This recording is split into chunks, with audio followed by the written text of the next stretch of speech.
আসসালামু আলাইকুম দর্শক শ্রোতা। এখন সকাল যেমন দেখেন, এখন বাজে প্রায় 8টা সাড়ে 8টার মতো। এই 8টার মধ্যে চারদিকে যে কুয়াশা, যে অবস্থা, সামনে জনজীবন খুব অন্যরকমের। একজন যেমন প্রথম সমস্যা হচ্ছে যাদের কোমলমতি বাচ্চাদের স্কুলে যায়, স্কুলে ঠান্ডার জন্য যেতে পারে না। দ্বিতীয় কথা হচ্ছে গার্মেন্টস শ্রমিক, দিনমজুর। আমি কয়েকজনের সাথে কথা বললাম, তারা বলল যে ভাই, যে ঠান্ডা, আমার জীবনে এরকম ঠান্ডা বাংলাদেশে দেখে নাই কেউ। আর একটা লোকের সাথে কথা বললাম, এক মুরব্বী, ওনার বয়স প্রায় 80 থেকে 75 বা 75 থেকে 80। তো সে বলল যে আমার এই 75 বছর বয়স, এর মধ্যে আমি এরকম ঠান্ডায় আমি কখনো দেখি নাই।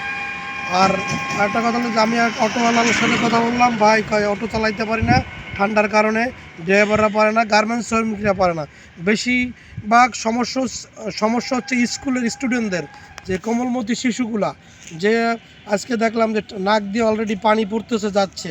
আমি বললাম আপনাদের স্কুলের প্রিন্সিপালকে বলেন যে 8টা স্কুল না দিয়ে 10টা দিতে।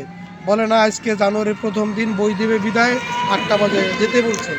আমার অনুরোধ, যারা আজকে বই দিবেন বা আপনারা যারা স্কুলে কার্যক্রম শুরু করবেন, তাদের অনুরোধ, এই শীতের যে কয়দিন আছে আপনারা 10টা থেকে ক্লাসটা দিন, এবং এতে শিশুদের যেমন নিরাপদ থাকবে, তেমনি বাংলাদেশও নিরাপদ থাকবে।